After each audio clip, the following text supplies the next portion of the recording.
Yo, yo, yo, welcome back to the LCS train. Room and another day of LCS postseason. Was he on the train? Play. That's how I get to the studio every day. There you have it. Public transportation. You'd love to see it. Let's Golden go. Guardians versus CLG will take to the stage today in our second best of 5 of the week. Still more best of 5 to come over Saturday and Sunday as well. We're going to dive straight into it. Jat, we're starting with something a little fun. Yeah, we got 29 minutes into We got the show. 29 whole minutes, so we may as well use some of them. Yeah. To allow you to Have you talk played- about your favorite champion. Have you played the new Udyr? I have not at all. I have not played. Have you played the old Udyr? Yeah, Yes. I love it. Okay, Very there we go. minimally, So though. we have a starting point. Very minimally. Yeah, so I haven't played much of it, but I felt like I really just wanted to play around with him a little bit. So I have a black belt skin. A couple core things that changed with him that really... Is that a real black belt, though? I'm not sure. Ooh, it has to Yeah. be. Because, like... Is this a Blaze Olive black belt? Yeah, that's Might what be a I'm- fake I was black just, belt. that's all. So I'm gonna level up to 4 so I can do all 4 abilities, which I think a lot of people will actually do now instead of just being instead a of 3 3. stance champ. You kind of need to be a 4 stance champ at the start because of the timing, and I'll show you that. So it used to be everything was almost like a 3-hit passive.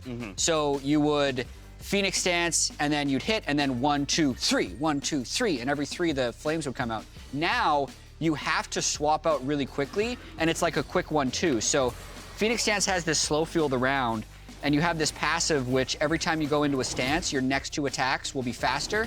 But then after that, there's like no big bonus. So like the 2 attacks are powered, but then I'm just a normal dude.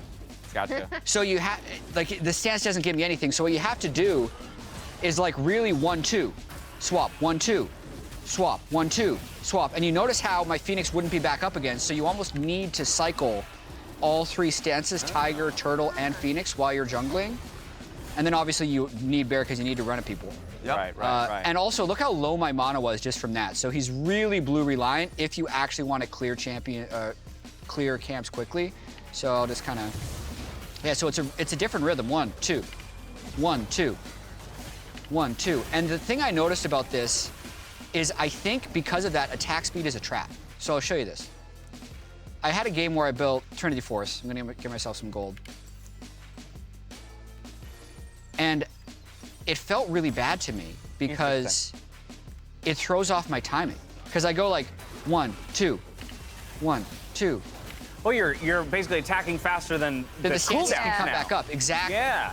So you get like this really nice natural amount of attack speed to go for stuff. So like I still need to play more games, but I think my build, if I want to do a lot of damage, is going to be Divine Sunderer actually. Because it's still going to have the Trinity Force proc damage, but it's not going to have the attack speed. And if you go tank, then you're just like, you're like a Sunfire demonic bro. Are you going haste boots on this then? I don't know. I'm pretty sure you just need to be tanky anyway. Yeah. Okay. So the one final thing that I will mention that is like really unique about this champ now is this awakened ability. So my passive, if I bear, I can actually bear again. And then it goes on a 50-second cooldown. And the more I attack, the lower that cooldown is going to get. So you need to really think about which stances you actually decide to empower. Right. Because it's basically like a Karma ultimate. So just get it back up. What's your first gut check on the champion, or at least the chain, compared to the old Udyr that you played a lot? So my gut right now, I need to get used to him because all my timings are off. Currently, I feel like it's going to be harder for me to actually carry with him. Yeah. Like, I'm so gated by cooldowns that I almost feel like I kind of have to go tank. Whereas before, if I got a head on Udyr, I could just build like a bunch of attack speed and just maul people with like 4 Phoenix stance procs really quickly. Yeah. I can't do that anymore. Like, I can't just Mega Phoenix someone to death.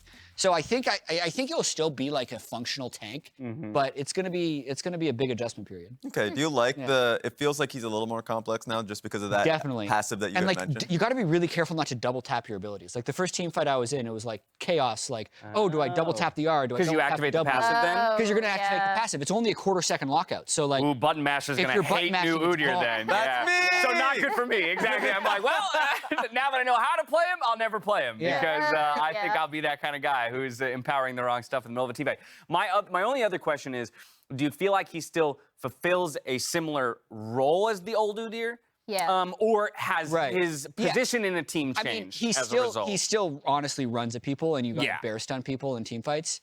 And he's even more. I think he's more of the tank peeler now. because Okay. that Phoenix R that is now, instead of flames, it's this circle, it slows. So like, you swap between Bear, which stuns them, and then they're out of the stun, then they're slowed because they're in this glacier.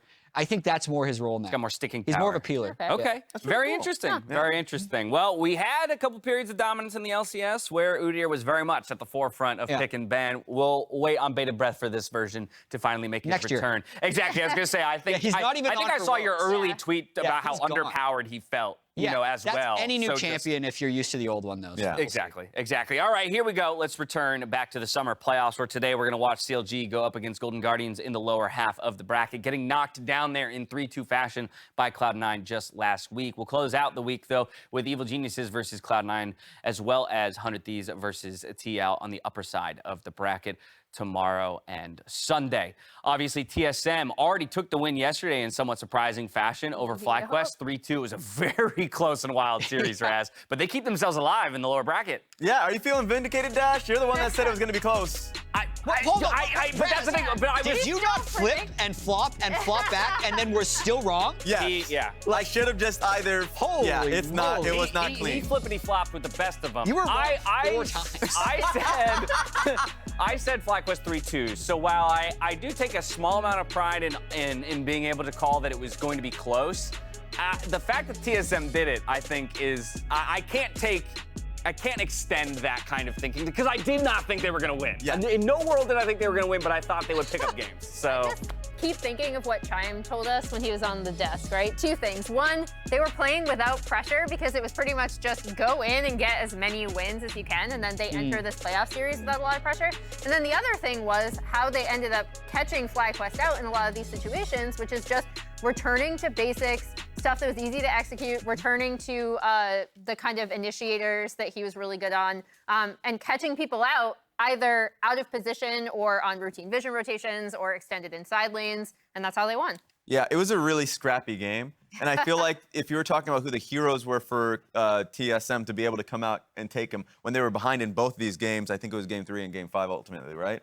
Was A, Chime, who was the player of the series, and B, Tactical, who came in. Tactical hadn't played an LCS in like 6 weeks. Yes. Yeah. Looked like he was mental boomed in scouting grounds and academy. People thought he was gone for it. And then he had 11 kills in Game 5. Yes. 11 zeros. He was huge. It was insane because no one expected him to be playing on that day, except perhaps FlyQuest when they were like, why is he in the studio? Yeah. So honestly, that's probably one of the better kept LCS secrets. Like going into a weekend to play. Like typically, even we would know. You know, like there'd be rumors of like, oh, he got some scrim time or oh, whatever. And I do love the call out of the FlyQuest coaching staff. They're like, Tactical's in the studio. Yeah, that means he might play today. So they made the right call. On. They made the right call, especially the reasoning that he had a more aggressive champion pool. But he was just the better player, and you can tell because immediately after that game, they're like, yeah, we're first picking Sivir.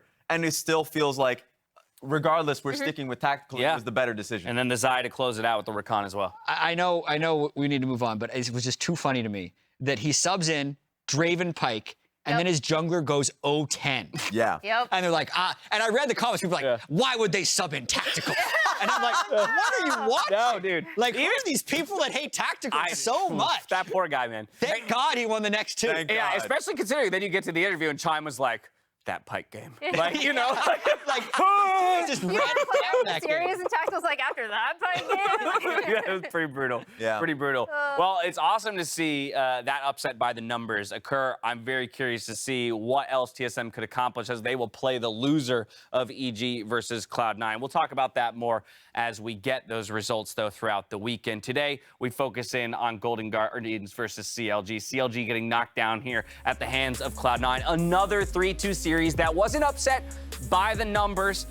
How do we feel about it? How do we feel about the state of this CLG getting knocked down to the lower bracket? Yeah, it was interesting because there were games where CLG were ahead on gold in positioning and, of course, through, right? Those are situations where Cloud9's coming out of their sweat and saying, thank God we were able to get the series out of those circumstances, but CLG didn't come out demotivated. It felt like they were really happy, pleasantly, and confident. It was like, hey, if we just put in a little bit of work, this could have been our series, and so this lower bracket run is going to be fun. Yeah, and I also think the thing with CLG that impressed me was like when we were looking at this, we're like, okay, I thought C9 were gonna show increased communication.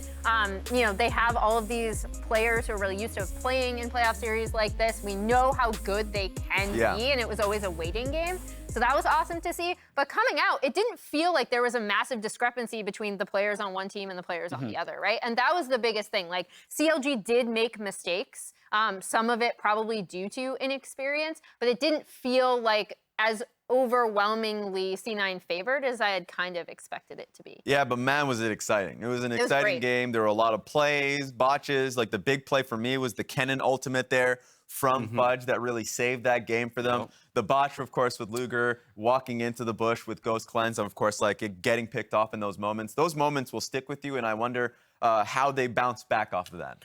Yeah, for me, it's that game 3. That was very winnable, right? Could have been a 3-1 series in their favor, unfortunately extended. Either way, as you mentioned, by all accounts, public-facing, the team is confident moving forward. And we had DeMonte and Palafox on Bud Light League Lounge immediately following that loss to Cloud9. They didn't seem too fazed by it. Obviously would have liked to have the win, but they're confident moving forward. And I think in part, one of the reasons they're confident is one of the main talking points we've had all split, which is the coaching staff and the people that surround this roster of 5 players, you know, who have invested so much in these 5 guys.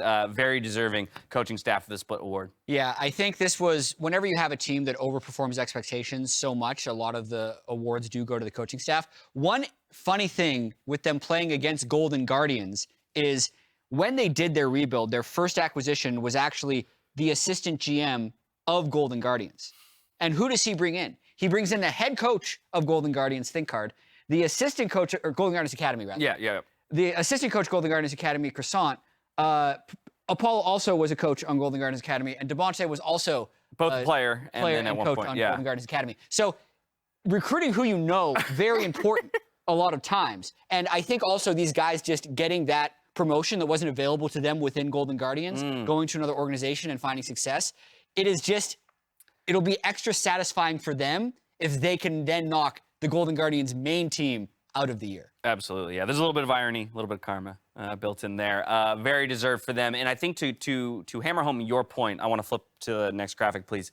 To hammer home your point about when a team seems to overperform their expectation, a lot of times the credit is given to the coaching staff and things around them. And I think to a degree, this graphic illustrates that as we take a look at the All-Pro points that each CLG member individually acquired.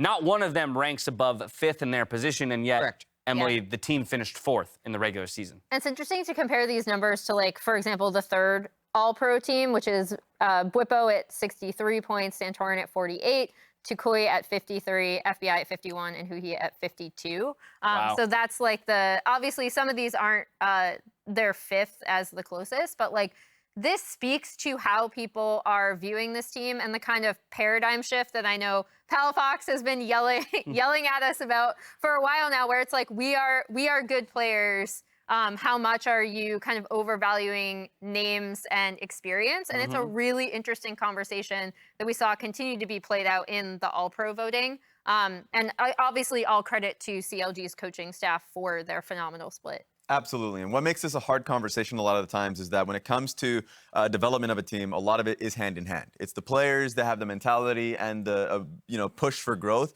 and the coaching staffs that are there to really kind of push in a current direction, right? So it's always difficult to be like, okay, where is this coming from? Like, it is a combination. It is team play. They are a greater sum of their parts, and it feels like this team is a squad that you have to respect. In the regular season, they took down EG and Team Liquid. Who says they can't do that again?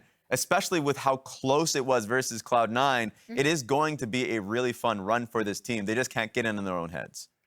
I mean, I think for both of these teams coming into the year, there were just a lot of questions about how they would ultimately perform with the resources that they had available to them and the decisions they were making about their approach to the league. And we can kind of pretty easily track their trajectories here over the course of the year. This is the whole year on the screen right here. And there are a few moments in time. And like, right here was the halfway point of Spring Split. Golden Guardians was at 5 wins. And this is when Anero famously said that they're going to improve the next split and that they're going to make it to 11. Didn't work out.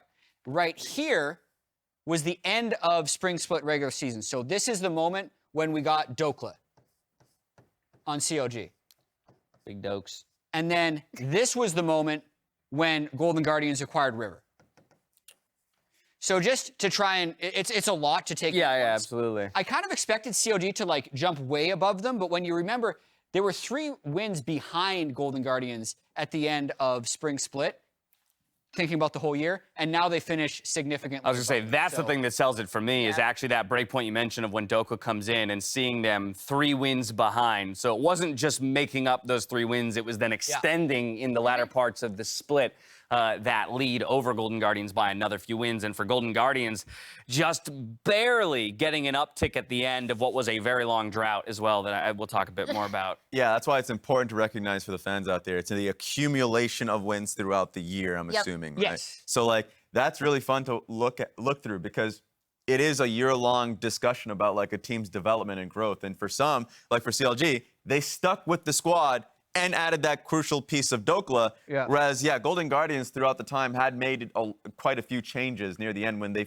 didn't feel as if they were budging. And those were big changes, right? Yeah. Pride Stalker was the person they were really invested in. And so if you lose Pride Stalker and bring in a jungler, even if you think he's better, it's just an entirely different playstyle, entirely different comm strategy. It will change and make you look worse. Now they have some time to get better. I want to see what that looks like. And I think when we take all these pieces, right, and fold them into each other, at least on the side of CLG, Emily, we end up in a situation where a lot of what we can attribute the success of this roster to is how all the pieces began to work together well, supported well by the coaching staff, and how with that support, they were able to kind of target and figure out what was their way of playing, what was their identity. And so often throughout the split, that's what we kept coming back to, is like, they're paving their own way. Yeah. They're not following the footsteps of anyone else. They're not just trying to do what is standard.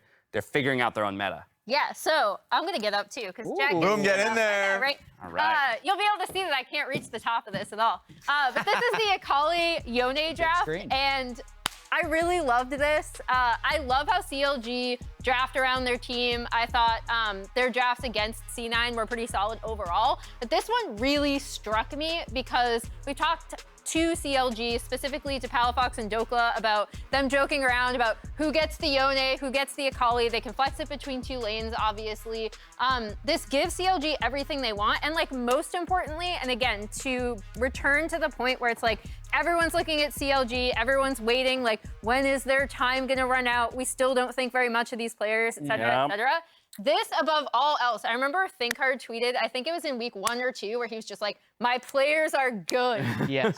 And this supports that. They absolutely believe in their solo lanes. They believe in the skill of their players. And so that's why I always return to this draft from the C9 series that we just saw last week. And I'm like, this tells me exactly how CLG feel about themselves, and the confidence is amazing to watch. Yeah, I know we're going into the VODs, but I just wanted to point out the specific picks once again, because you're right. I love the risk that they're willing to take on those 2 picks, but I thought the riskiest one was the Poppy. They first picked that Poppy, knowing full well the enemy team was going to go Trundle and Azir, and they were like, yeah, kind of like what you said prior to that game, was like, they need Contractz to be ganking these lanes and getting them ahead, and guess what he did? Ganked bot lane and got them ahead when he was kind of spiraling, and if it didn't work out, he would have been so far behind. But that's kind of CLG in a nutshell. They are a team that is so confident in their ability to teamfight and to set up their lanes that if Contractz is able to do that, Dhokla and Palafox and Luger for sure will win you team fights. And so it's going to be a dangerous team to teamfight against. I mean, Contract's been popping off for CLG this split, and it makes me very curious for the jungle matchup that we have today, because we've seen how integral he is to CLG's wins, but Jat, we're still kind of waiting on bated breath to see how impactful River can be. Because the pickup, it was very clear that Golden Guardians felt that that was their answer in the late season. This is the move we got to make to become a contender. Only picking up 1 win after acquiring him, still jury's kind of out then on whether or not he was the answer. Yeah, I mean, listen, if the trial wasn't extended to playoffs, it would be seen as a failure. Right. So now they have essentially a second chance. They've had 2 additional weeks to prep and play and decide exactly how they want to play now that all their roster shuffling is down. And if they can pull off this upset against CLG, it will actually justify that decision, because it will be like, oh, actually, now we're guaranteed top 6, and we still only have a few best of 5s to try and make it towards the top of the LCS. But the chances are very low based on the data that we've seen. Yeah. So I think it's funny because it depends on what their intent was coming into making the change. Yeah. So I think if their view of success was long-term past this season, it's a success. They said that it was to make a late season push. Oh. Yeah. Okay, then Because I think keeping the core that you have is their way of getting farther in this current season, especially with how late that change was made. But of course, even extending the contract for River, it's like, okay, great. If this is looking to next year, then I'm completely fine with that. That makes a lot of sense to me. Yeah. But this year, it's going to be a struggle, unless if this is like, for whatever reason, he is now the core of their win today. So I agree with you on that front.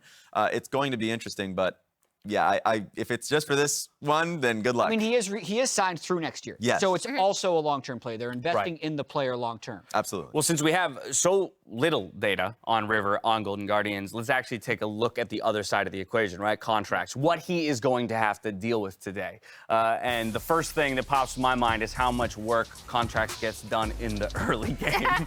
Yeah. This was the example I was talking about. The fact that he picked Poppy, he was actually invaded, was put far behind. And it's honestly like a critique to C9's bot lane, because that was the only gank he could have made. But he made that gank, flashed over the wall, he was invested in it, got his bot lane ahead. And Luger had 4 kills early on in the game because of that investment. So Contractz is the real engine to this team's early game. Yeah. And it's really scary to see. And he looks to make plays so quickly too, right? Like we've talked at length about CLG's first blood rate, which only seems to be decreasing. Yeah. Like I keep expecting it to go up, right? It's decreased now to, I believe, 3 minutes and 21 seconds Scrub. on average for all of their games in playoffs and the regular season, which is just absolutely bonkers. 11 first blood kills and assists. There it is. Yep. There it is. There's only 8. There's only 18 games in it.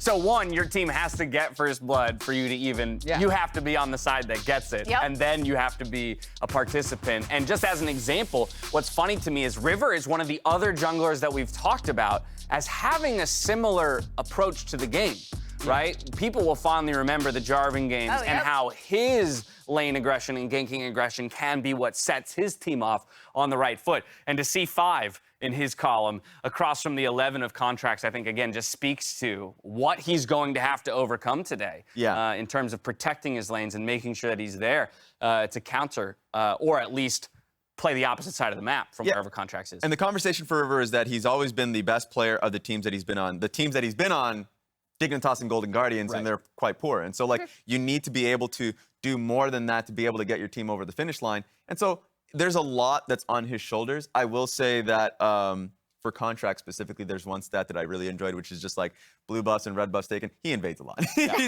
That's what he does. And so this is going to be a really fun matchup because, you know, River is the type of player to take one for the team. He's playing Jarvan, he's playing Poppy. He's going to be looking to focus more on team fights.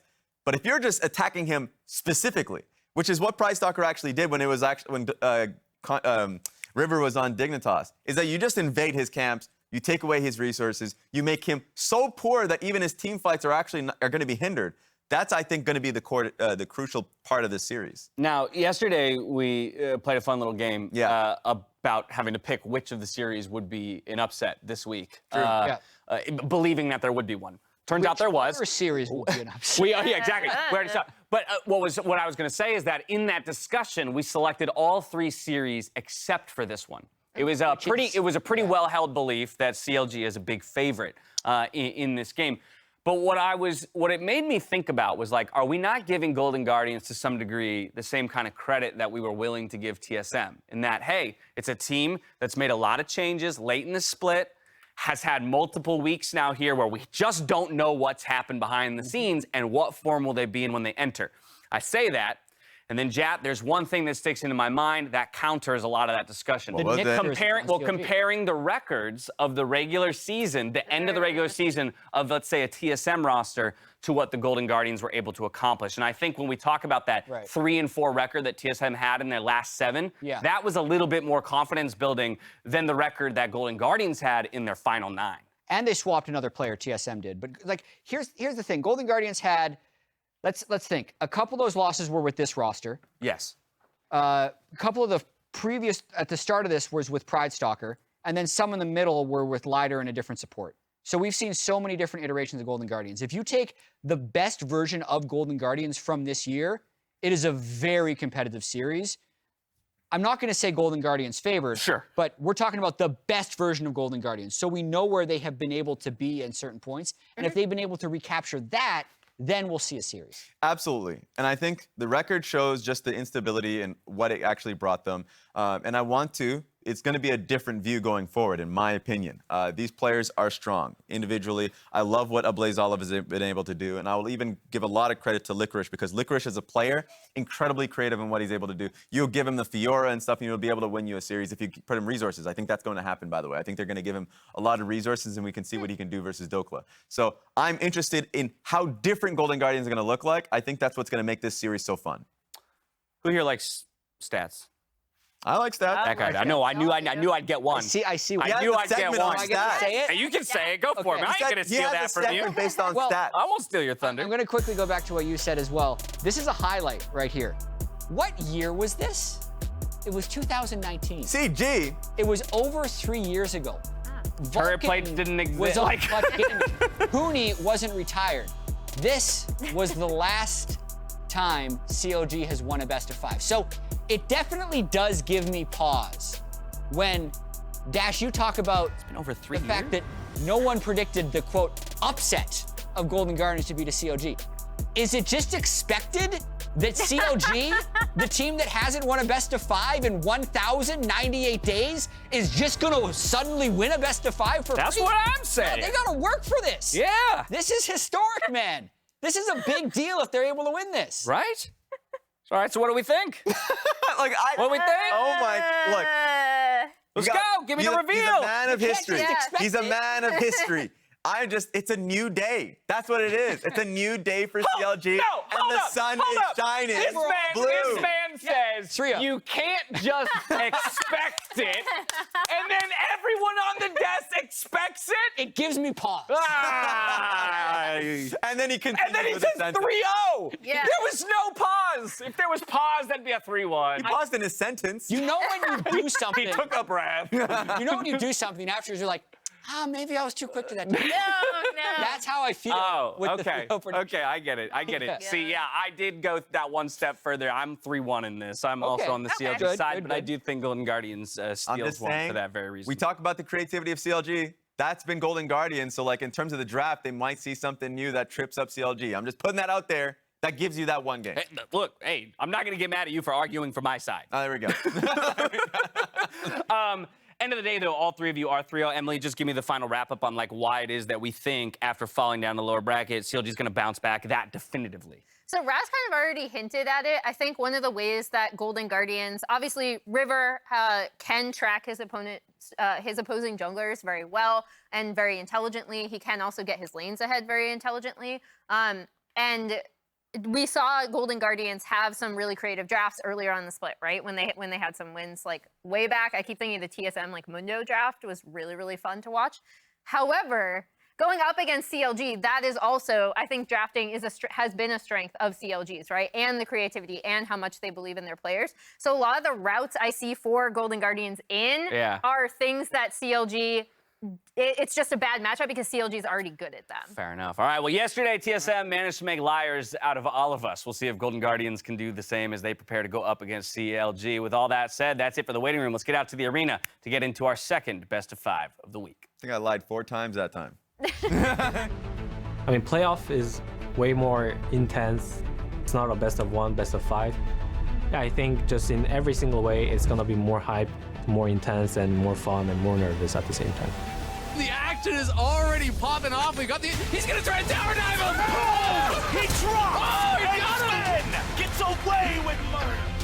Evil Geniuses are the best team in the LCS. Domination from C9. What'd you say about Fudge? He hits the ulti. Inspire gets a counter kill though quickly onto Jensen. Inspire coming back. He kills Jensen. No the way. Zerker wants to cut him off. That was huge. Inspired. I mean, this playoffs, I guess we are coming in as a pretty heavy underdog. You know, sometimes it's actually helpful if you're the underdog. We're gonna put up a fight and hopefully just try to exceed expectation. Now Speak is ready. Johnson's at 150 HP. Blue Smite execution, nothing to it. And they'll make it a double thanks to Chime. TSM 3-0. I think TSM is an opponent that we should be able to beat.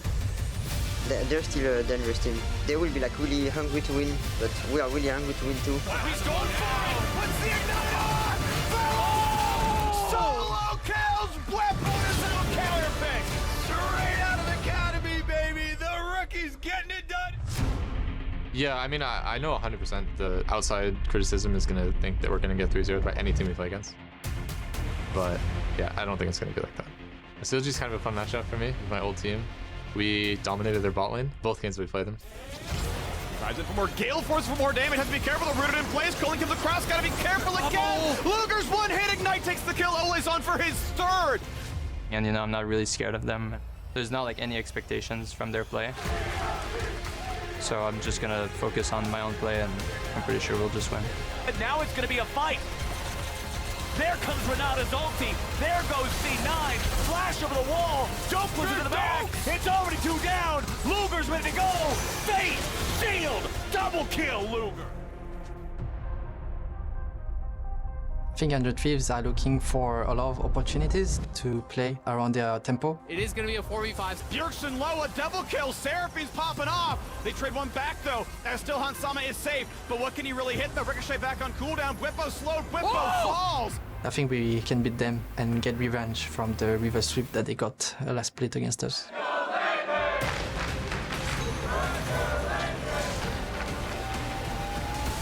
But honestly, I will do my best.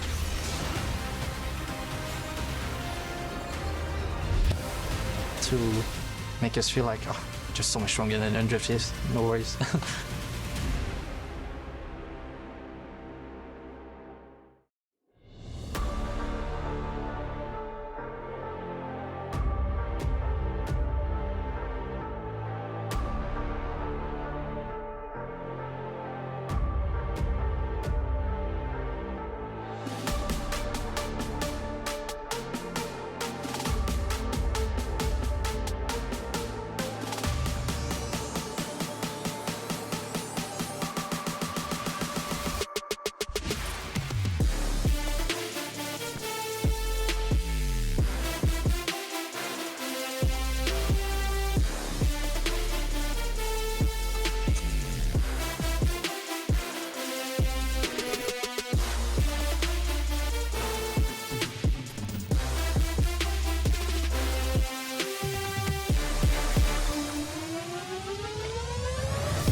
Welcome back to the LCS Summer Split playoffs. I am Phreak. The man to my right is Azael. We are, as always, the Duck Duo. Thank you very much for that one. Just for you. Aw, I'll give you one.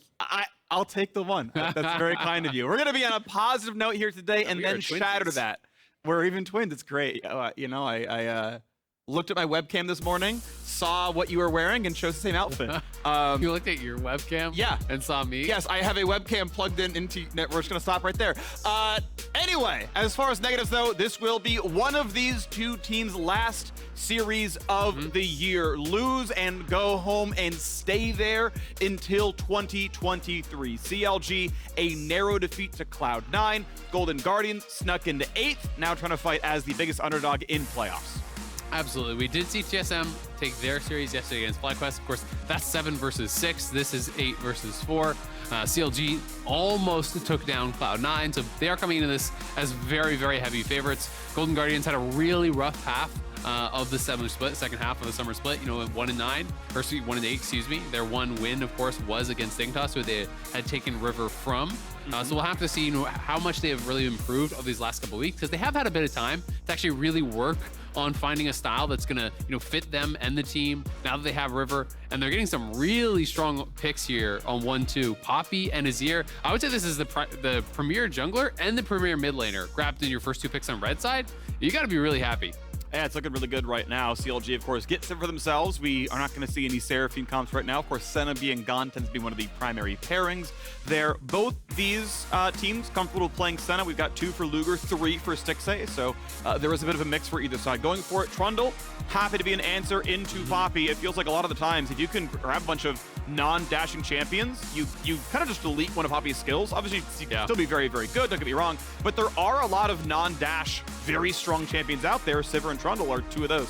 Absolutely. I mean, they are very, very strong. You know, great answer with the ultimate later on. You know, shredding a lot of the tankiness there from the Poppy. Of course, Spell Shield, you know, great to actually use against Poppy as well. Renata, another pretty strong answer. Poppy, and a lot of champions that are just kind of binary walk you type champions do struggle against Renata. It's very easy to hit them with the handshake as they're walking in, or to disengage with the hostile takeover. So Gonna have to be watching out for that. Zeri is available here. I would assume that's gonna get locked in. Yeah. I feel like we've been seeing Zeri get the better of these Sivir Zeri matchups in the early game for sure. So it'll be interesting to see if Stixxay can kind of continue that trend. Seemed very confident in his interview, talking about how in the 2v2s they felt that they dominated against Luger and Poome. And that's definitely a way into this series of Stixxay and Olleh can create a big advantage. But you are expecting potentially more Enchanter bans here. Maybe take away things like the Lulu for CLG, ban that away so that Olleh can't actually have that pairing with Zeri, because people really do feel like they're prioritizing those Enchanter bot lanes heavily. Yeah, it's been the big thing right now. You can see Kennen dropped off here as well as one of the champions who got buffed in the recent patch that we are on for playoffs. Of course, no, we are not on point 16, no new Udi or things like that, but Kennen buffed 2 weeks ago is in this patch as well. And yeah, to echo your point about Stixxay, yeah, he and Olleh did very well in the bottom lane. So much as CLG, their strength in spring was all about their bottom lane. It was really all about Luger and Poome.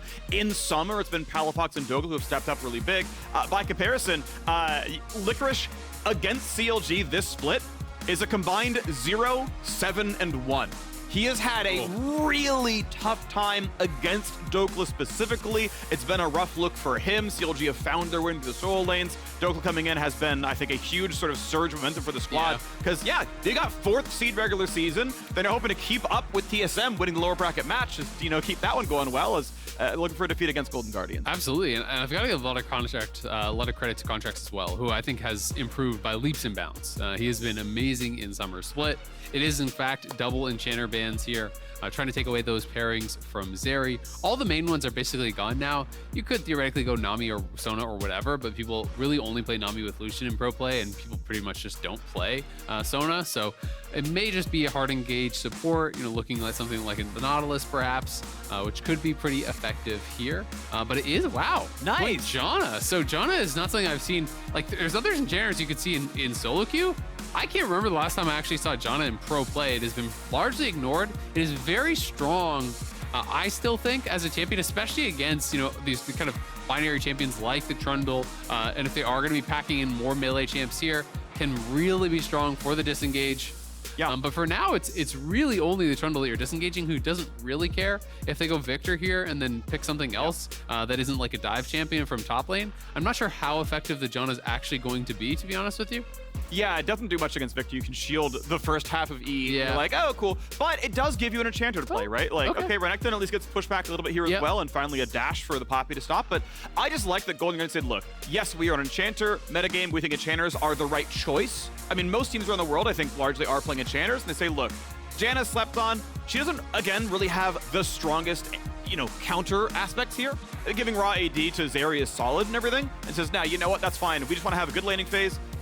We've got a little bit of CC. We can keep the Zeri safe. You're going to hit for some attack damage and going to rely on that one. Golden Guard is going for teamfight power with the Ornn as the 5th pick here. So Licorice is going to be on a more supportive role. Keep in mind, it was Fiora first time around, Nara second time around. Here in their 3rd meeting at CLG, the split goes for Ornn. So in top 4 leagues, only 1 game of Janna in all summer across all those leagues. And Mickey X played it once, and it was in a loss. So this is only the 2nd time it has actually appeared in one of the major leagues.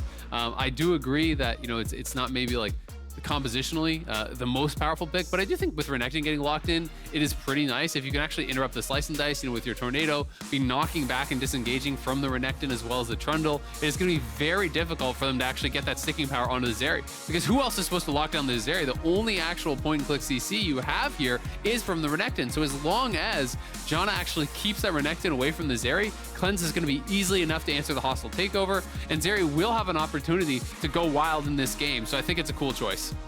We'll see what's going to happen to this one. Renekton versus Ornn on the top side. Licorice needs to stabilize a lane that he has lost all split long up against Dhokla. An absolute standout here for CLG. Has been huge. How is it going to go? Let's find out. Get ready for game 1.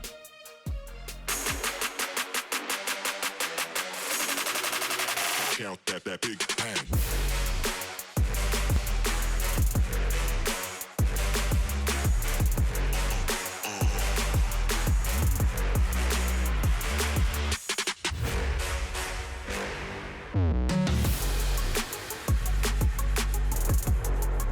Counter Logic Gaming faces off against Golden Guardians here in the lower bracket.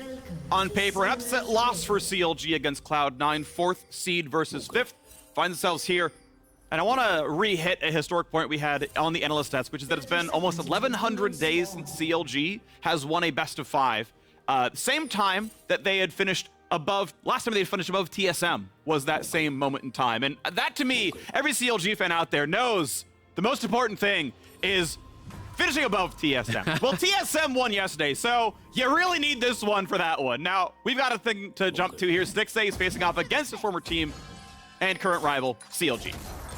CLG's kind of a fun matchup for me. It's my old team. I think the split, we tend to have kind of dominated their bot lane, both games we played them. So I feel pretty strongly that we can do very well versus CLG in a best of series.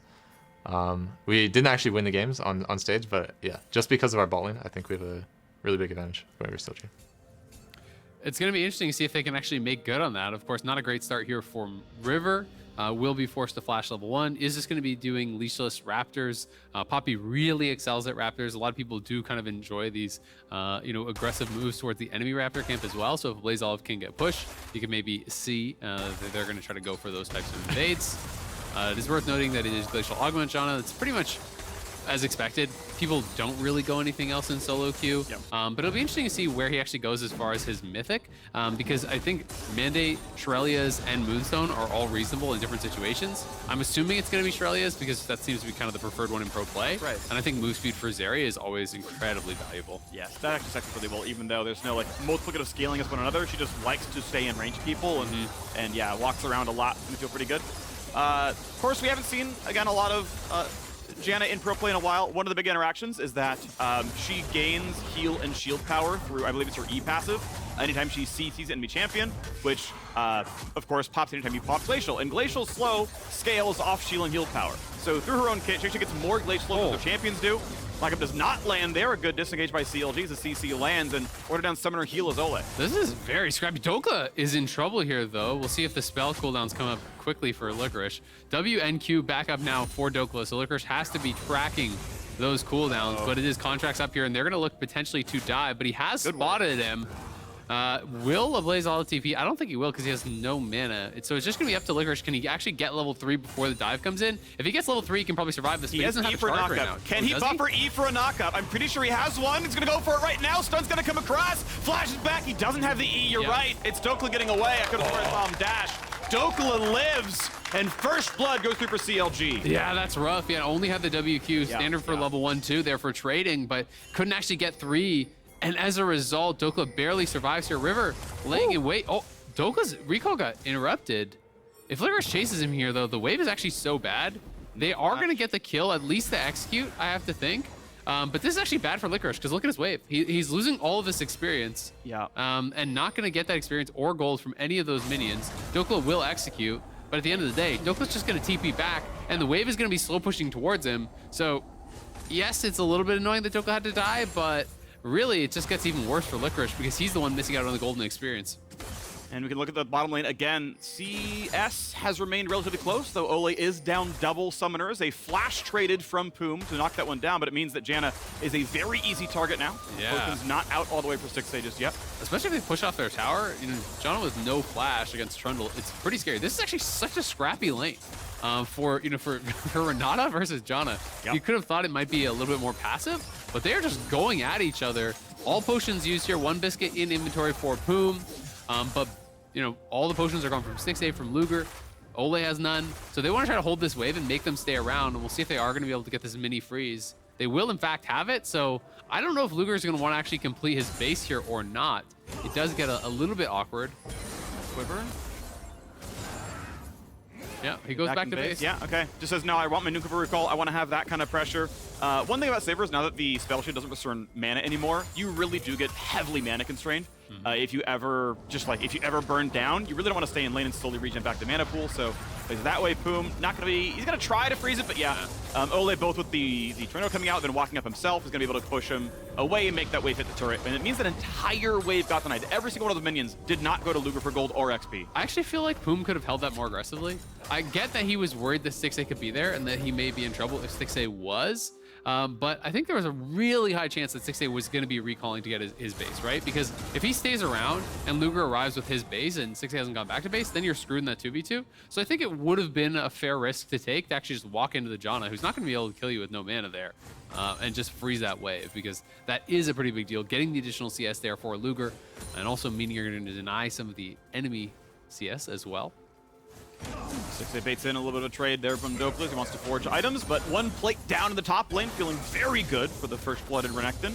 Recipient of, not one who was killed by. Well, they're looking now mid. we get a fight in the mid lane. Shove back. River's there for the tackle into the wall. Is Flash going to be enough? Janna CC is there, and he drops the damage. Never again will Olleh take 4 kills from his team, as he had on the Nami against CLG. He had to be fair. I'm not blaming. Just it happened that way. Drops the damage. Kill comes through one of the board for Ablazeolive. Nicely done for Golden Guardians. A good early move towards mid lane there. Sweeping in Palafox, they get the charge stun into it. And then when you're on Glacial Augment, you're slowed down like that by the Janna. It's really not worth wasting your flash at that point. I think you're gonna go down either way. So Palafox does hold on to it.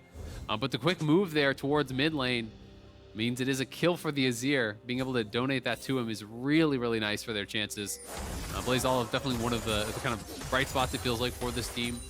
You know, high expectations I think were had for him coming this year that I don't think he's necessarily lived up to. Yeah. But you know, it'll be exciting if he can kind of change that a little bit here, change the narrative around himself, and start getting back towards some of those really strong performances. I'm just happy to see roaming Janna again. I'm someone who played a lot of Smite Top Janna. I really enjoyed it. My friends hated that I played it in all of our pre-mates, but that champ was very fun to play. It is fun. And I mean, you zip around at Mach 3. Your W passive is 1,000,000 move speed, and you get to roam around to various lanes. Good spell shot by Luger, gets paid for about 80 health or so. But yeah, you can just kind of be everywhere. And yeah, a slow to knock up is actually not that bad a setup. It's pretty reliable to hit both together. And it makes her a pretty good roam. So yeah, got out to mid lane, got to Ablazeolive first blood, and love to see if this Zeri Janna link enough control to get Olleh to run around again. Licorice is trying to get Dhokla to dash in here. That's why River is in the area. But Licorice low on mana, so they're just going to reset this, push this in. Blaze taking a little bit of a rough trade. We'll have to jump out there, but not going to be in too much trouble. Handshake. Actually, since they walked up to get the stun, that feels a little bit of a strange choice, but not going to mean a whole lot of damage regardless as they trade back and forth. Oh, they're going to get hit with both sides. Boomerang Blade, 200 HP. Goes for one aggressive Zephyr and gets punished for it. Yeah, taking a lot of damage there on the trade. It does get a lot scarier, you know, as the levels start coming in, multiple ranks there. You know, in the Boomerang Blade, if you get hit by the Handshake, you're going to get hit by both ends of that, very, very likely. So it's definitely something you have to watch out for. Ablazeolive, though, at topping the FTX total gold charts. Yeah. Contractz has been farming away, though, so is quite high on that himself. You know, a couple hundred gold above River plus that first blood. And here we go, we look at it right now. Eviction onto the jungler, which means with an empowered smite, River could try to claim it, but he's afraid of the 1v2. Ornn under his tower. If he had any lane control, and again, he got counterpicked, I'm not blaming Licorice. If he had lane control, he walks down, 3v3 in the river, they get the Scuttle, they get the Herald, it's gonna be fine. River was already on upgraded blue smite because of the inspiration runes, had that already cooled down, but didn't let it happen. Everyone else is there already. Dhokla had lane control. It meant that Herald, because of that push, goes to CLG. Okay, they're gonna pull it off, but they're actually threatening this roam back to own spot. So that them walking down here is why we are seeing CLG actually back off and pay respect towards this dive. So even though they're just recalling, I love that they actually move down, clear a little vision, threaten the roam, because that does mean a couple minions will get missed. Not much, but it was like 1 or 2 extra, and you never know if that's going to be even more than that. It does get them a plate, it gets them some Spell Thieves gold on the tower, so little things like this can mean a lot. It's nice moves early on here from Golden Guardians, but Contractz now. Bit of damage, jumps to the wall, and I like that one. If you're in the wall, the pillar can't go there itself, so able to dash out away pretty nicely and understands the right way of getting away from the Trundle gank. Theoretically, you can be interrupted very early on. If you're still coming through the wall, the pillar will still displace you, so it is possible to lose that, but Contract's not there fast enough, and out goes the Zeri. Yep, no problems there. Gonna be able to get out just fine. Licorice gonna be going in here.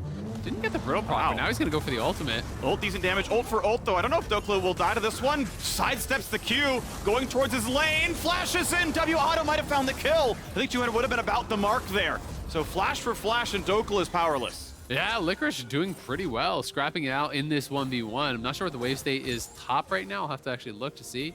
Looks like it's actually going to push away from Licorice again. So despite the fact that he actually forces out that flash, it is flash for flash. and his opponent is going to get more of the minions once more, so he will be falling behind as far as gold goes. But that being said, if you're trading pretty even against the Renekton, you are really happy because the scaling is not close.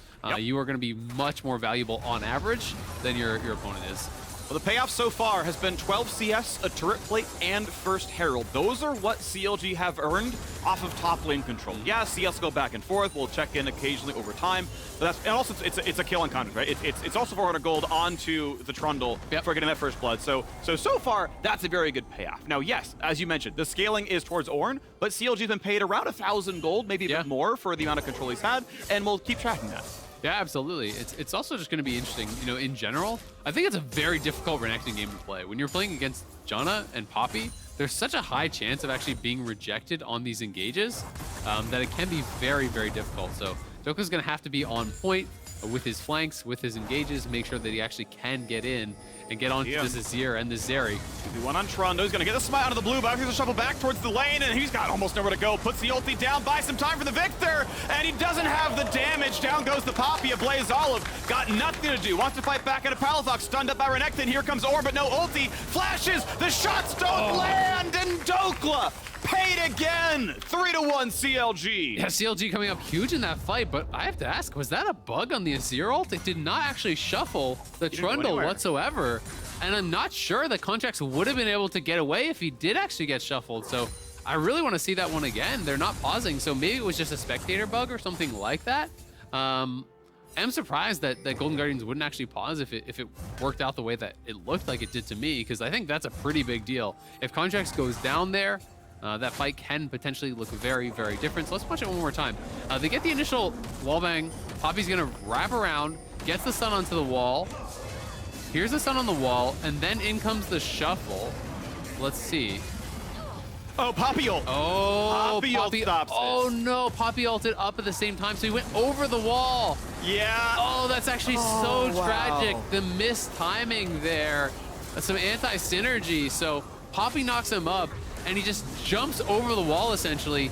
That would mean that he also missed the Azir wall damage. So that would have been a kill for sure, I have to assume. So my recollection of Poppy ult is you aren't untargetable on the mini still click. Think he got hit by the Azir ult? So I believe he took Azir damage and immediately got knocked up by Poppy is Okay. my expectation of what happened. Yeah. I know the charged one makes you untargetable. If it was a charged one, yeah, there's nothing going through, but I believe everything landed. Again, we could go back and look with more detail. Very That's interesting. my I'd be interested to look at that in slow-mo. Not right now, obviously. Yeah. But it's hold on. Yeah. Bring out the magnifying glasses, Azael. I mean, maybe nothing's gonna happen for the next couple I'll be your minutes.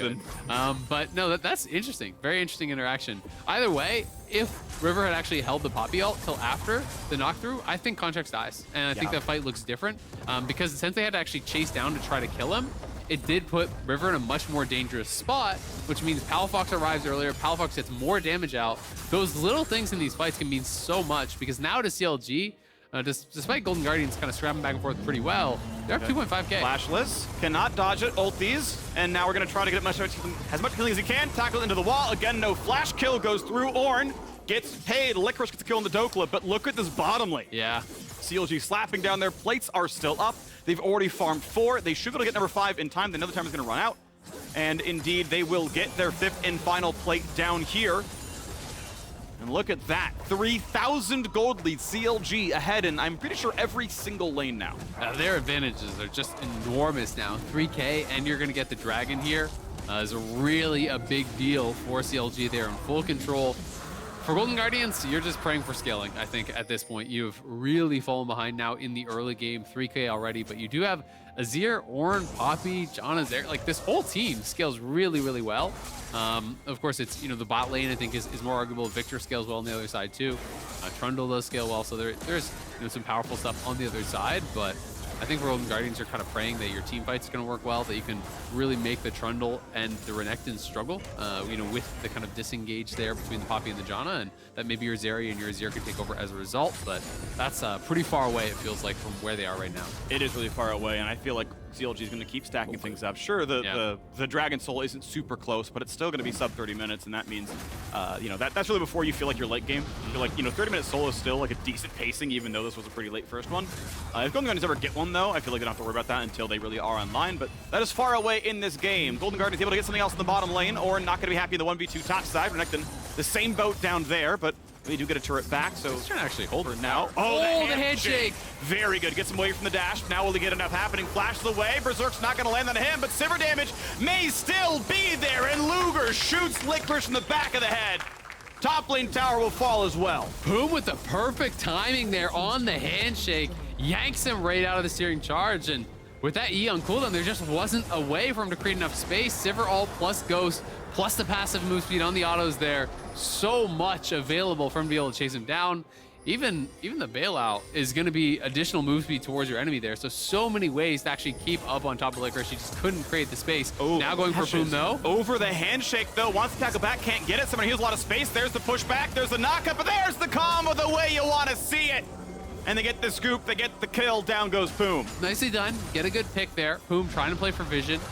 Does end up paying the price, and it is another kill on Ablazeolive, but even just in the last couple minutes, now it's 4K the lead here. So CLG really snowballing this one very, very quickly. You know, to talk about the scaling, like I feel like you're going to start considering the Golden Guardians comeback if they can keep it stable and all the Ornn items are starting to come through. You know, that's I think really where Ornn does start to kick in, where you're kind of making the gold lead less relevant because you're giving all that additional extra power to your teammates, but still pretty far off here. Is just level 11. I'm going to get his upgrade at 13. The other upgrade starting to come through at 14. So going to need quite a bit of experience here at this point. And as these go down, we look at Palafox. Crushing the top side, no problem.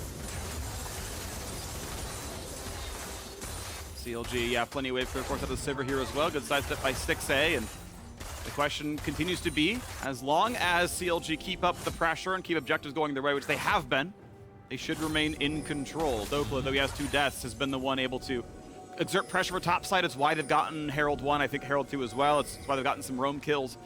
Though the scoreline doesn't look good, he's been at the right fights at the right times. The deaths have been functionally, you know, executes in one case. Not too bad overall. We know we're a minute 45 from the second Drake of the game. Herald now summoned in mid lane. Will just about one-shot mid lane tower. And as Contractz walks in, it is guaranteed now to die. Golden Guardians can watch this happen. They know it's going to. Pillar is up, and River has nowhere to go. Stands around way too long. Goes and dies. Ornn finds some knockouts, but doesn't matter. Of course not. They can fight Shelly. A scoop boy in the bottom lane. Renekton will not kill, but a flash forward. Stixxay gets a heal. Thank you to Olleh. And the mid lane will lose its tower. No one else dies. But 1 tower and 1 kill. CLG grow to 5,000 ahead. Yeah, 5K now, looking to take away this red buff here too. Luger very aggressive in on the flash, so maybe that's an opportunity. Something that Golden Guardians could look to try to punish here with that summoner down, but it is going to be difficult to dive through the rest of the team, and you still have to deal with the Renata bailout. You know, the reset possibility is there. It's going to come back to life. You get that first kill. But CLG definitely running away with this one. Palafox really, really strong. You can see working on the IE already is Luger. And as you said, Dhokla has been able to put on a lot of pressure, and kind of meaning, like, even his 1 real death was at the same time as them grabbing the first tower bot, right? And then in those next couple minutes, they've now knocked down 4 turrets here. So we're really pushing the pace well. 30 seconds until Infernal. I don't think that Golden Guardians are going to look to contest this one. Just based on their positioning on the map, you see almost everyone moving up towards this top side.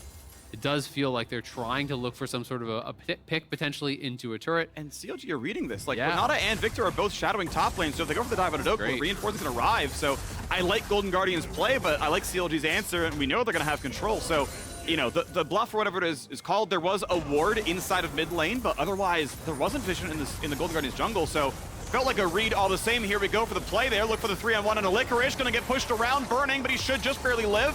Ablazeolive gets pushed back into the handshake, and out they go. Will not turn berserk, but Dhokla can jump to the minion wave. Like, he could theoretically, and doesn't now anymore as the reinforcements have arrived, but that means no problem at all. Contractz will take down this Drake. Trinket Ward sees that no one's waiting for them, and as the turret goes down, CLG thwart the offensive of Golden Guardians and claim the second Drake. Yeah, this is great from CLG. Really, really smart stuff. You know, you said it. They had the perfect read here. Poome and Palafox. It's just enough members up towards top side so that if Golden Guardians were to look for the dive, they would easily turn it around, and they even looked for an aggressive play of their own. Yes, it didn't really get them much, but you deny any sort of cross-map trading. You just purely are getting yourself more and more ahead now, grabbing that second dragon. Going to be a Hex Tech Soul that is available in this one. which I find really annoying against some of these champions that can kind of easily apply that little zap. Viktor, as well as the Sivir ricochets, is going to be easy application of that damage. And bottom wave now going to be attacked. As Golden Guardians look to find something to do, their time is limited. They are 9.5 minutes away from facing a Hextech Soul. The XRCC makes that Viktor poke all that much better. Sivir, a lot of that can look really, really nice. Golden Guardians hoping they can scale. Void Staff second on the way here for Ablazeolive, though we don't have much magic just on the opposing team. This will set them up for a 3-item spike pretty well. As over the wall, we see the information from Olleh. Takes a lot of damage from Luger still in the chase. Shurelias cannot get locked in by the Trundle pillar, runs fast enough to get away. Called it as the move speed version. Swifty's on for Olleh as well, helps him even get away from pillars. Stay alive there, Summoner's still up. Yeah, I think Swifty's a pretty smart choice this game. You know, Trundle pillar is going to be the main kind of threat, I think, for the Janna. If you can stay away from that, it's going to be pretty useful. But at the same time, it is CLG taking over the enemy jungle, clearing out this vision, looking to set up potentially for that Baron. Just trying to take away as many resources as they can from Golden Guardians now, taking away that camp, going to be clearing out the last division.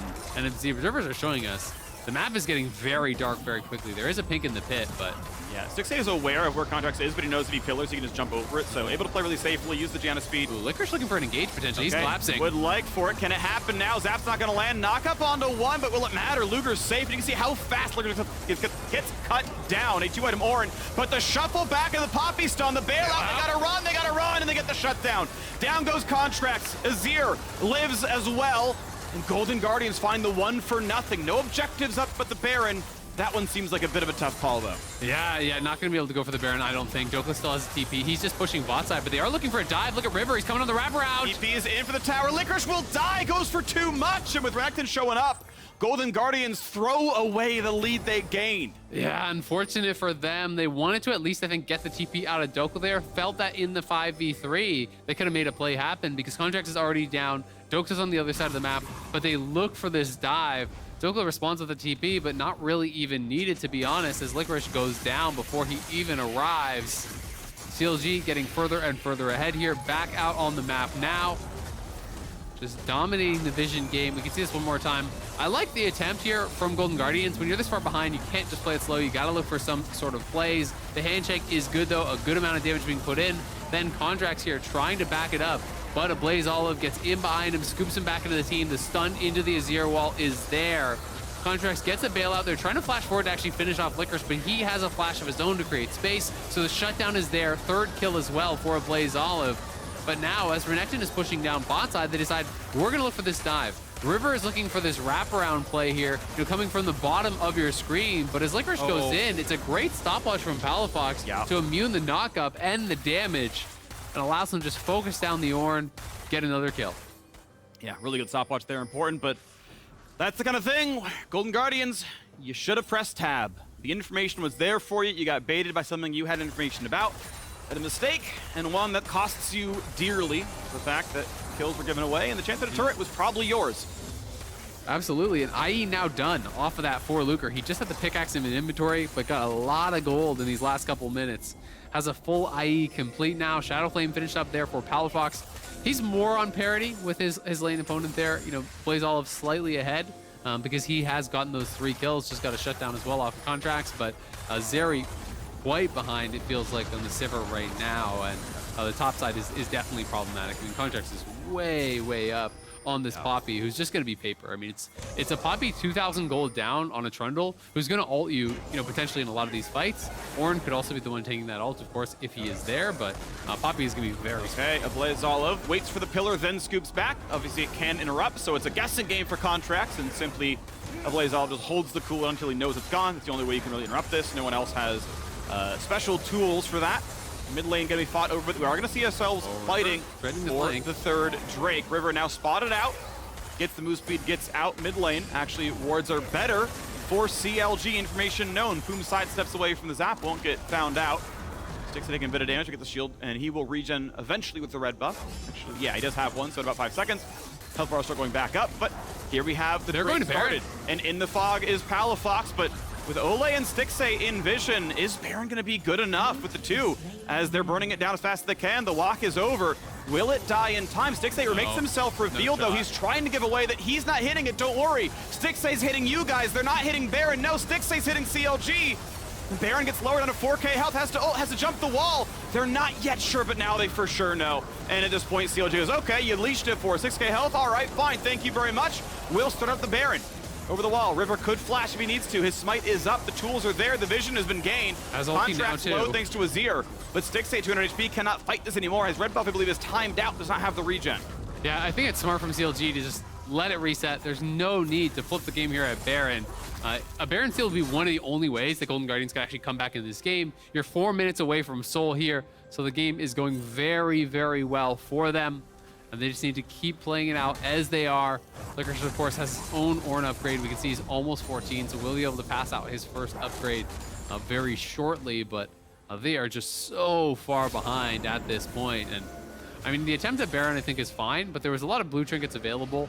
So I think CLG, was pretty certain that it was going on. Just drop the blue trinket. Azir isn't showing mid. Azir isn't showing top. He's not bot on the dragon, so where could he be, right? And then they just drop that blue orb on the Baron, see that it's going on, move up there and contest it, because Golden Guardians just don't really have the damage to burn it down that fast.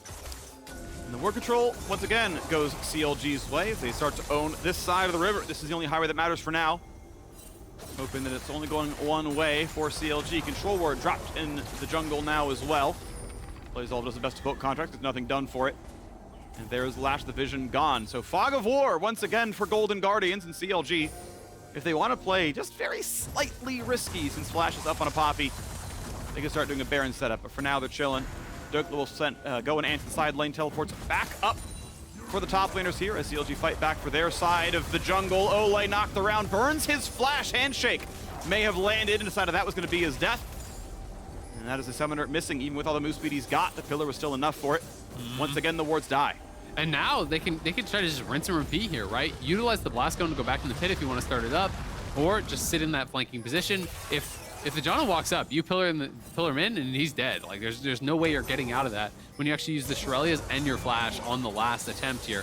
Dhokla even threatening an angle. If they walk up too far, Dhokla can come up and wrap around them here. But you can see on the mini map, Licorice is trying to bodyguard against this. Playing towards that side, knows that Dhokla could be playing in that area.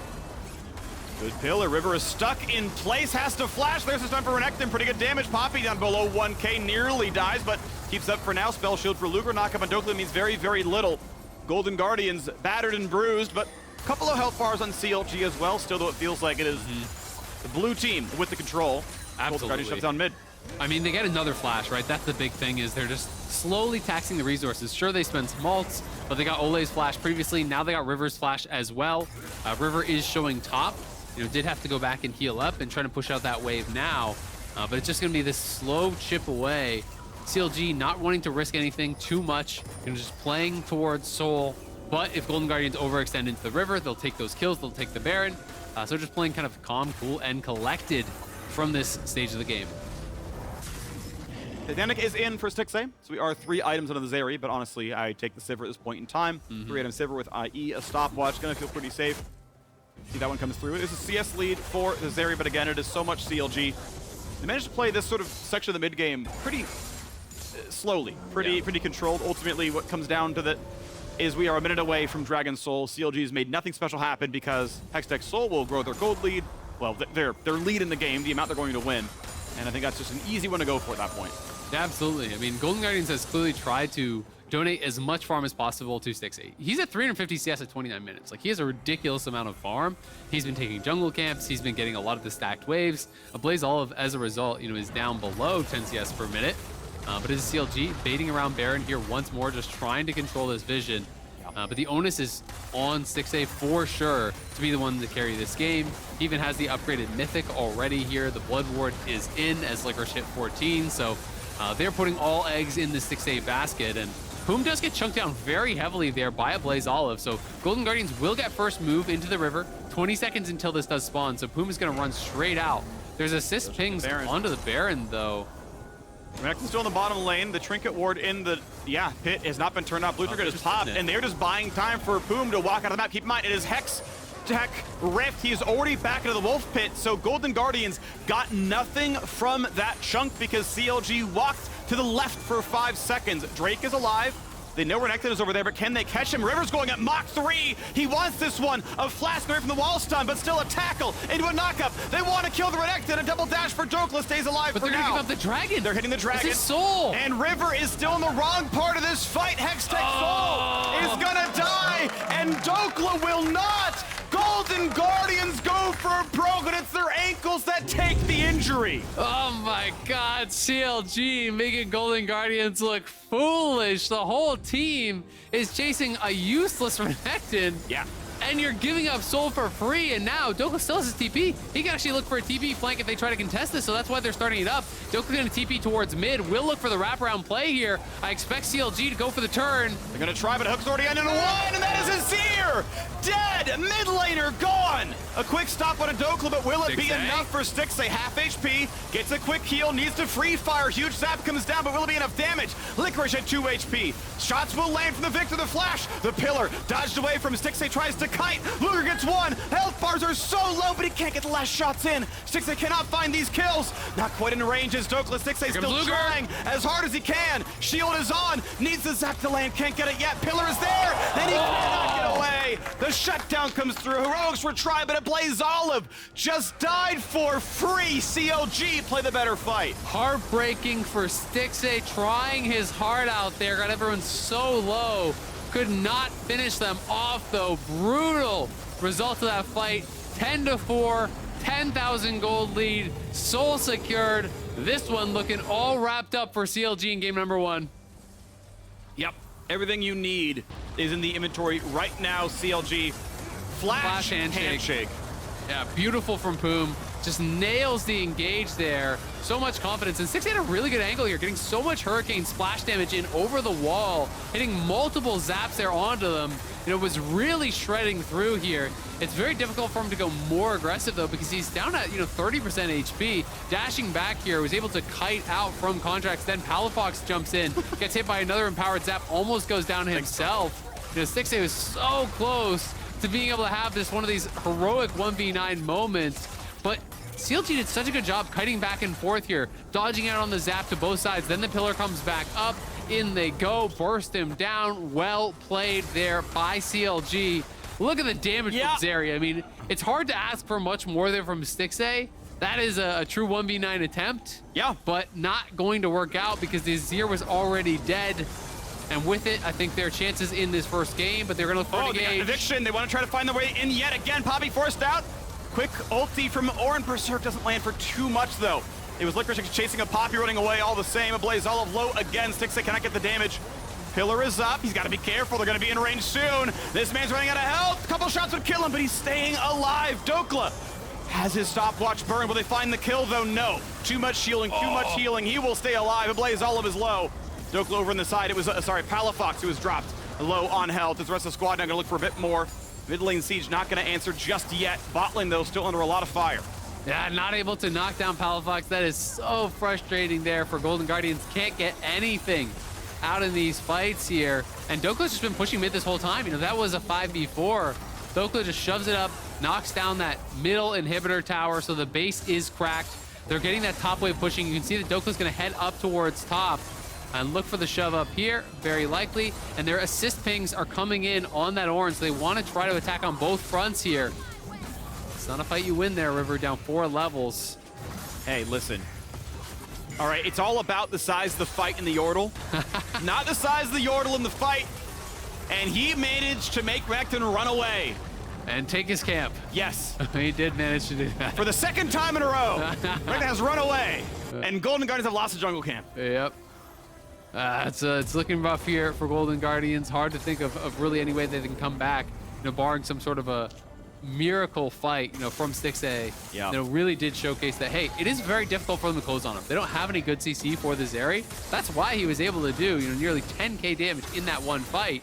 Janna just needs to protect him from Renekton and Trundle, and you can get a lot done. Okay. Look for the chase down here in Dhokla. Zap, big damage, trying to cut away from the stun. Will do so. Great knock up there by the Janna as well. Everyone's here. Gore Drinker, he's got to get that kill. He's buying a lot of time, but they are dancing around it. So shutdown gold comes through.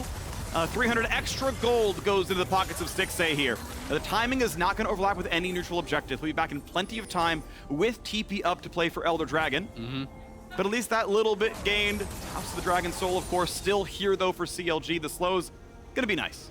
Absolutely. It's nicely done to get the pick, but it doesn't really amount to too much. No way Renekton's actually getting away from that, though. No. Once again, by the Glacial Augment slow, you have Stixxay on top of you. River just going into his own jungle. Straight up, he finds Poome. Smites us off the recall. Poome gets slowed down, but here comes a couple more champions. Will it be enough? Health bar low. Gets tagged. Bailout's not going to be important there. Ablazeolive gets kill credit, but now on X1 Contractz. They get both. Doesn't have flash. I mean, he's very tanky. Gets a ton of stats for it, but the chase down should be there. And we are 40 seconds away from Elder Dragon. Contractz is dead for the spawn of Elder Dragon. That is really big. Now there is a small window here for CLG. We'll see if they can actually make use of it.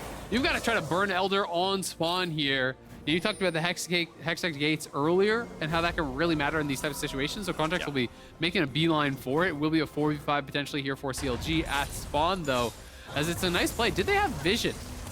They did not have vision. Okay, so it gives you vision around the exit once he starts going through. I mean, that was honestly pretty risky business from River. I guess he had the read that they were on a recall. But if CLG are all there, you just die going in like that. Yep. Fortunately for him, they were not. The bowling ball comes through. It's a strike from Licorice. They get the first kill. They're able to chase down for the second. Alrighty. Now to live. They are on the Elder here. Contractz alive in 5. 5 versus 4 for Golden Guardians. They need to win this fight. They need the Elder Dragon. Ablazeolive pushed down by Palafox. Janna Heal puts him back up pretty healthy. When's the team fight start, though? Ornn comes across to Renekton. Double stopwatch burn. Will they find the kill? Over the wall goes Stixxay. Flash. He gets stunned. Will he live? Burns his own stopwatch. But does he have the reinforcements, though? Big damage from Luger. Shuts down one. Oh, the stopwatch. But that's going to let Bailout time out. The tackle comes in, and the shutdown comes through. I don't know if burning that stopwatch was correct. I think he should have relied on the Bailout to deal damage. But guess what? This means that Contractz is here. Now, the 4v2 on the map with a jungler alive.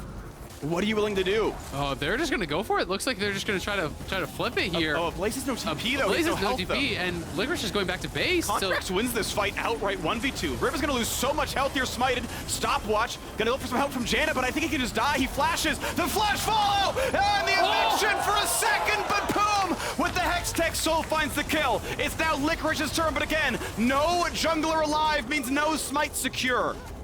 Okay, Contractz no flash though. I don't think he can do anything about this. I think it is going to be Golden Guardians getting this.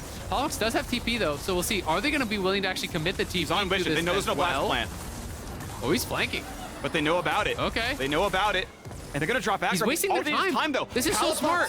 They're both alive. CLG double TP. CLG double TP into the mid lane. They're ready to go already. Ulti going to get dodged by Contractz. Oh, not again, man. It's literally the same thing when they chased Dhokla. Yeah. And they waste all their time again. Everyone peels off to chase this Trundle. It buys time. Dhokla and Palafox now respawn. And now it's CLG in the winning position. Luger is even pushing out bot lane. He's going to come back over here.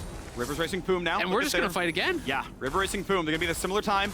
Gold lead shrunk to 9K. Stixxay still pretty big. The Azir, we hope you can stay alive for Golden Guardian's sake. Palafox has been so good at poking off the Banshees, getting a lot of damage done early on and being a team fight menace. Janna stays alive here against Dhokla. Good tornado. Olleh does not get stunned. And now we have the 5-on-5. Round 2 on the Elder Dragon. CLG looking for blood yet again. 12 to 11 in kills. Will not land.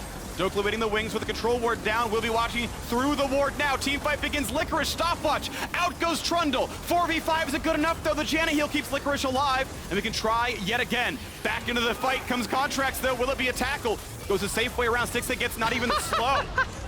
He's just looking for the flank again. It's Hextech madness. Brought her to the Hex Gate. Thanks, man. We'll try again. Same spot. Ablazeolive back of the ball. The good pillar by Contractz, forcing an important cooldown down. As Ornn comes down yet again, low on health, no TP, has to walk his way back over, will do so. Ulti is up for the Ornn. It's right on the spawn. This is actually in slow range right now. Will they pull the trigger? Here comes the fight, slow onto everybody. Knock him on a 2. Here comes a team fight. River goes back for 1, but drops. The scoop only buys time for the backline. Palafox low, has the bailout, isn't burning down, and he will stay alive. Yeah, it's up to CLG now to just try to buy more time again for the soul laner if they have no TPs. This is the longest Elder Dragon fight I have ever seen. The Hextech gate's coming in so clutch here for both teams. Smite advantage. Golden Guardians have to take this fight Another right TP. now. Double solos recalled. There is limited time of 4v3. Golden Guardians have to take a fight, but can they? The dragon resets. Baron's been alive for a while. They can't. Dhokla, Palafox coming around. They're gonna get flanked. CLG wisely buying the time. Here comes the Hextech engage. Will they find it? Berserk hits nothing, but down goes one. The flank for Palafox secures a second, and it's gonna be Golden Guardians routed. Elder Dragon claimed by CLG. Clean take, quick, easy, over by the Elder. What a crazy fight. That was so much fun to watch. Both teams over and over again returning to the Elder, TPing back in, recalling, gating back in, using the gates to flank. This is the most use I've ever seen the Hextech Rift actually get in a pro game. And CLG now with the Elder here looking closing. Ulti shield pop stays alive for now. Back on the Contractz now. Good damage here. They can burn him if he acts. No reinforcements, and they will not kill Stixxay. Elder Dragon or not, a kill picked up. So guess what? This is 3 versus 4. Now the waves can die pretty fast. Janna helps. Zeri will try as well. And as that shot comes in, Poome is close to death. And walks away again. Oh my God. Golden Guardians actually hold here. And Ablazeolive is getting close to his death cap, so he's going to be more and more relevant. Stixxay now on full items here. The Ornn upgrades are coming through. You know, more and more of those are actually getting ready here. So CLG enormously ahead, but not able to close with that Elder. So they're going to try to use the Elder very likely to take the Baron. Try to utilize this time to force Golden Guardians to fight you, because you've got a minute 20 right now. So you go to Baron, you start that up, force Golden Guardians to come, and then look for the turn. And they're going to try now onto Luger. Spell shields the knockup. That's the important part to go for. He's going to flash for safety. They can't get the rest of them, but without flash, it might be a target. Meanwhile, over the wall, it is Viktor getting shut down. It's Palafox who is found. The GA forced out the redemption, will not heal him. Stixxay, so low, has to be careful. The tackle in, Renekton will try to burn one. Can't get it just yet, Stixxay on the last glimmers of life. But already Ornn is down, the flash over. Can't get the kill yet either, Poome low. Stixxay still alive. 4v4 in the map here. Stixxay will heal up against the minion wave. Has to respect the rest of it though. In goes Contractz, but no Elder onto him. River gets a shutdown, down goes Poome. It's now 4 versus 3. 4 versus 3. Golden Guardians have a jungler. Stixxay again. Not getting hit by Elder. Hits Luger. Lightning nearly kills him. And he can chase down Contractz. He can. Needs another dash soon, though. Can they get that kill? He's trying to find it. The pillar is beautiful. And Luger gets the kill. How? But River falls. Oh my God, Stixxay just having a solo queue montage right here. They don't have any lockdown for the Zeri, so he's just skating everywhere. This was an absolute banger. This one looked like it was just gonna be all but wrapped up by now, but they cannot handle the Zeri. It's given them a lot of problems. Elder has now expired. They're onto the Baron. This is gonna go down relatively slow, but the base for Golden Guardians needs some attention, so we'll see how quickly they do actually get out here. They do have the Hex Gates to get back out on the map, and they are walking 4 men strong out here, but this is probably dead before they even arrive. Good call by CLG. 13,000 gold ahead in their second Baron buff this time around. Watch that fight in the mid lane. Luger does a good job getting away. Yep, good spell shield on the initial play. Then he sees Ablazeolive coming in, knows he needs to flash. Palafox arrives from the side, but just gets stunned up there. Flash stun in from River, a great engage. They do actually get the GA out very early here from Stixxay, but Luger missed time on the Boomerang Blade. And then Stixxay's just kind of going nuts here, to be honest, playing this very, very well. Barely surviving at such low health. Quick flash to actually get away there from Dhokla. One more auto would have killed him. He's just bouncing back and forth over the wall, keeping range here. The Mikhail's removing this little speed up there, it looked like, just getting him out of range of Contractz, and then so many stacks of the ulti there, allowing him to kite back and forth, but just can't quite get that final hit. Luger down to what? That can't be more than 20 or 30 HP, it feels like, but he can't finish him off, and then his River goes in. The Boomerang Blade connects, the Elder buff is there, and he goes down. Luger having a laugh about it, loving the fact that he got away, still got a kill for himself, but we're back to live, and CLG looking for that push. Double eviction is always the chance to try to go in, but Dhokla going to be safe enough there. They didn't want to go for the Guardian into Renekton as the engaged target. Understandable, but that means it's an ultimate on cooldown. 5 seconds away from the longest game of playoffs. 3, 2, 1, and we have gotten it. The longest game of LCS playoffs this split. CLG continues to provide bangers in the postseason. This is just game 1. There's only 2 of us. It's 80 minutes to dream. Let's see. They're going for the engage now. Golden Guardian's looking to fight. Double knockout, flash from Palafox. The charm is so good on a 3, though. Oh, my word. Massive damage comes out, and there's no way out anymore.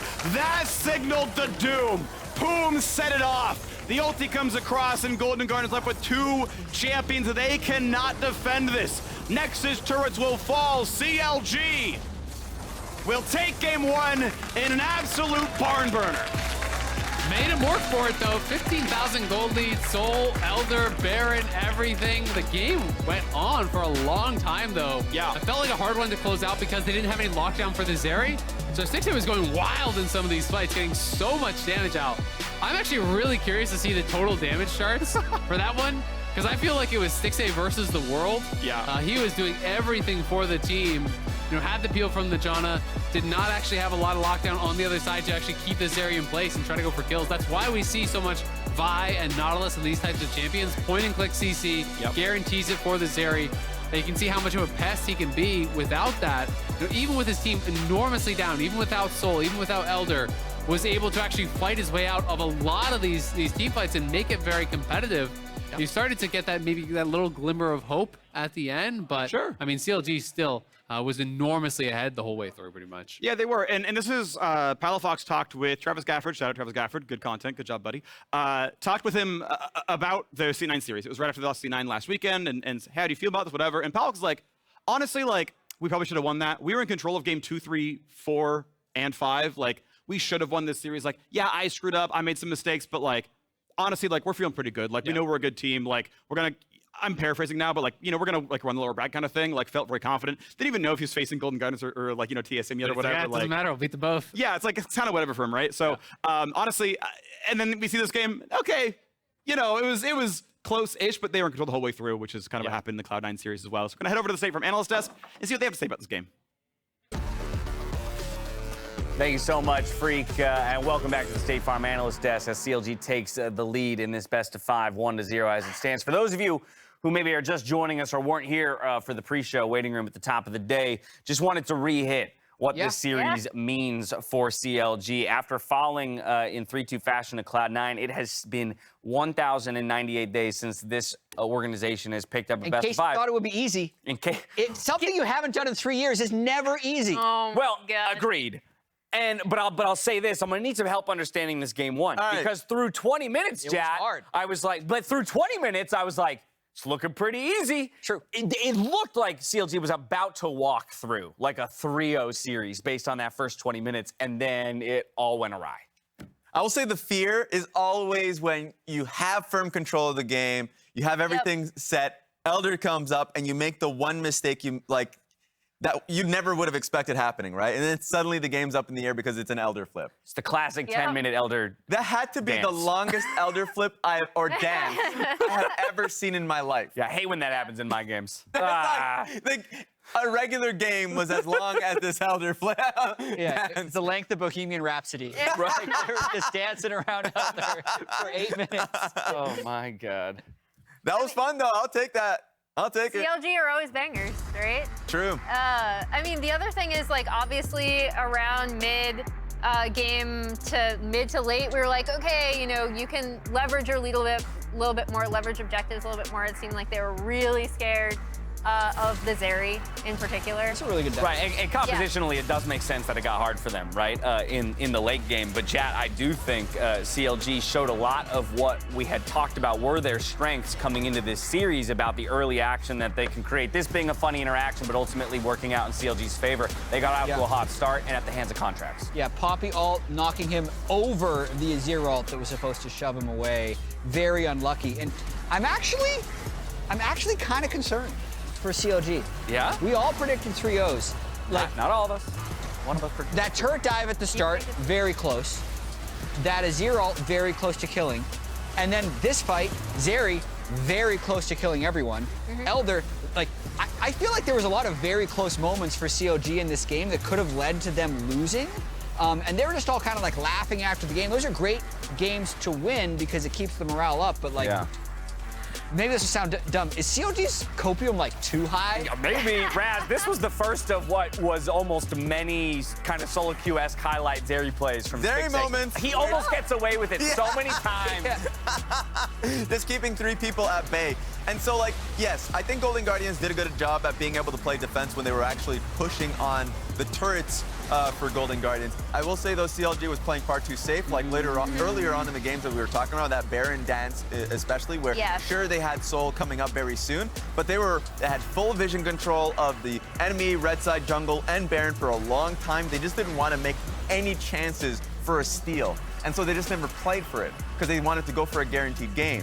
So that made it so, okay, suddenly, yeah, you got Soul. What are you going to do with it? They didn't really push their advantage too much. And so suddenly it was an Elder situation, and we were talking about that, just joking about it. So I expect CLG to be a lot more comfortable going into the future games. But yeah, that was a little concerning. And now I think CLG has to be a little bit scared of scaling situations. If Golden Guardians just go for scaling comps kind of like this, they didn't have a clear point of engage other than Ornn, right? But if they're going for something like, let's just pick Zeri, an Enchanter, and an Azir, and then we'll just see if we can get late enough into the game where CLG can fall over. Because this was a rough situation for Renekton, theoretically. Yeah, that alone, I think, is an interesting discussion, Emily, because we had also kind of talked about how CLG, of all teams, when it comes to drafting, throughout the split, had narrowed in on some very interesting, identifiable aspects.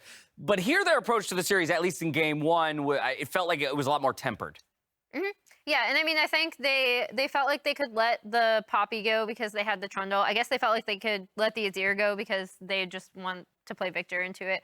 The cool things coming out for, obviously, the big thing for me is, are they going to ban the Zeri and just remove it for next game? I would. That seemed to be a pretty strong win condition for them. And then the other thing is, on this team, like Raz kind of mentioned, the only point-and-click CC you have for her is the Renekton, essentially, right? Like, you do still have Trundle, you have Renata, but the super lockdown that you want to have against a Zeri is solely on Dhokla and this Renekton pick. Yeah, I think the Renata, in my opinion, would be good enough. I think from the Golden Guardian side, I was a little concerned in the draft because, sure, they have great enough disengage. It's going to be hard for a team that's really kind of struggling to find if your main point of engage is just the Ornn.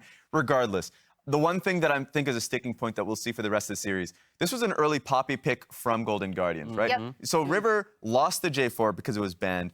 And then when he had the opportunity to blind, he went towards Poppy. And it actually made it difficult for Golden Guardians for the rest of the draft because then they're like, okay, we picked the Poppy, they went Trundle, but we still need a point of engage because we wanted to go Janna and Zeri to begin with, right? And then, like, ideally, with your 5th counter top lane pick, you want something that could work well in the matchup. Ornn is still good. It's just like, oh, now we have Ornn and Poppy into the Trundle. We're giving him so much value in fights. That was the only thing that I was really concerned about, but that's going to be fun. Just because it reminded me of the game, throughout the last game, like yesterday's game, where we were just talking about early pick Poppy, and this is another example of it, and we've been talking about River's champion pool for a little bit, even when he was on Dignitas. I'm actually concerned about CLG. Okay. All right. So Golden Guardian chooses Blue Side, which makes sense. Blue Side has been winning most of the playoff games so far. Because we were talking kind of off camera about the copium take of CLG about them being, oh yeah, we're happy with the way we lost to C9. Right. And they're laughing after this game against Golden Guardians where they had a couple breaks go barely for them. And then still took 45 minutes to end the game with Soul, with Baron, with Elder. I think they were too conservative. I think they're too high on their own skill at the moment because they got to this point, to me, by being scrappy. I want to see them do what Emily talked about in the pre-show, where they're finding angles to try and fit in Yone, Akali, Flex. Like, I don't want to see them do late-game scaling team fighting. I think it barely worked in this game. I want to see them run over Golden Guardians with the scrappiness that got them to 4th place in the first place. Yeah, that's why I said I was scared about them being too safe. I still thought, I was kind of baited into them being like, oh, this is the same CLG, because that first dive was a risky dive. It's their style, but it was not their comp. Yeah, it was like something where I was like, okay, they went for the dive, it worked out well for them, like, this is going to be the same CLG we saw. So, like, we didn't see that for the rest of the game. It reminds me, a week or two ago when we were in meetings, we asked to pull a stat that was assists per kill by team. And CLG has very few assists comparatively to other teams per kill that Small they get. skirmishes. It indicates, yes, that it's very rarely, and that goes to your point, Jad, about a lot of their success has come from not ending up in full 5v5 team fights, at least not initially. It's about finding those 1, 2, 3-man skirmishes and getting the better of their opponents because they are happy to scrap. And so I would be curious, if they find a way to get back towards that. By the same token, blue side priority Golden Guardians, let's see what they pull out too, right? I mean, I think that, again, even while CLG might not be confident, the onus is on Golden Guardians to strike back. Exactly. And hey, one thing that Golden Guardians did this game as a prep, Azir and Ablazeolive, his best champion, also had priority throughout the lane, something that Palafox has usually kind of fought for so he can be roaming consistently. If they don't have that, let's see if Golden Guardians consistently stick that. Also, that Janna kind of came out of nowhere. Either way, as CLG looks to extend their lead in Game 2, their whole squad is dressed for battle. Check it out. And the faithful shall be rewarded. This is going to be it. Counter Logic Gaming fighting every season since there has been one. Clear out the room, I'm coming through. Finds the first. Double kill back over to Big Dope. 2-0 CLG. Extra, read about it. Contractz made it look so simple. Palafox picks up the 4th kill of the game. Make it the 5th as well. Double kill Palafox. He'll be caught out a little bit here at first. Poome's able to find the 3-man knock-up with a follow-up from CLG. Rat attack, cat fire the gat. Luger's ready to go. Tukui heads for the hills, but those hills have eyes, and the eyes see you. Double kill plus the ace for CLG. Clear out the room, I'm coming through. They want to see what I'm about. Yeah, I got skills. Do it for the thrill.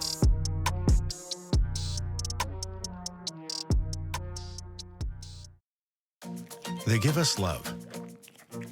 They give us joy. They give us lessons in sharing. So give them some love back. And what says love better than something you can chew on? Use your MasterCard to make secure purchases from anywhere. So your gift will end up in the right hands or mouth. Because being there for each other is priceless.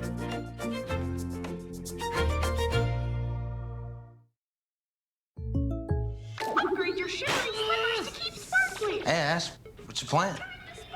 A new and very serious game, Jake from State Farm, but these in-game purchases are wrecking my wallet. I can't keep sparkling, Jake.